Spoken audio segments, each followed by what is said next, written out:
देश में संविधान लागू है और देश कानून से चल रहा है, मनुस्मृति से नहीं चल रहा है। उसके बाद भी ये हालत है कि एक कथावाचक, इसलिए उसकी चोटी काट दी गई, बेइज्जत किया गया, उसे नाक रगड़वाई गई कि वो यादव जाति से था, ब्राह्मण जाति से नहीं था।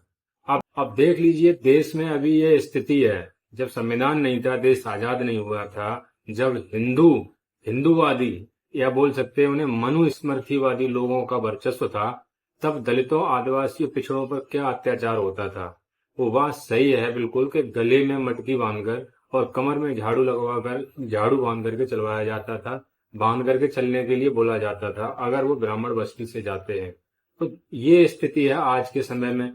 अगर इस समय ऐसा है तो फिर पहले का इतिहास अगर उठा के देखेंगे तो क्या इन पर अत्याचार हुआ होगा।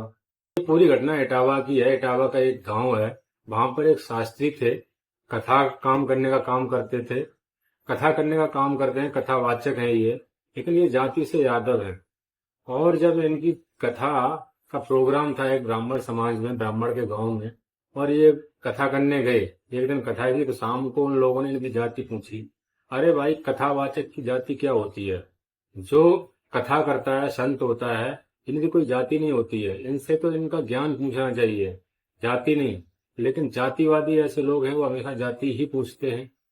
तो ये जो पूछा गया, जाति पूछी गई, उसके बाद उन पर अत्याचार किया गया, चोटी काटी गई, ये सब चीजें की गई हैं, ये पूरी सरासर गलत है और ये समाज में कहीं न कहीं विघटन पैदा करती हैं। अब ये जो पूरा मामला है, ये पूरी तरीके से जब प्रकाशित हुआ, लोगों की नजरों में आया, ये जब पूरा मामला वायरल हुआ, ये वीडियो लोगों के सामने आया, तब जाकर के इस पर कानूनी कार्रवाई हुई है। ये जो संत सिंह यादव हैं और मुकुटमणि यादव हैं, इन लोगों के साथ जो अत्याचार हुआ, आप देख लीजिए किस प्रकार से अभी दलित पिछड़ों पर ये अत्याचार हो रहा है। और ये जातिवादी की जड़ें बहुत मजबूत हैं भारत में, और पूरे देश को बर्बाद करने के लिए सिर्फ एक जाति जिम्मेदार है, वो है ब्राह्मण।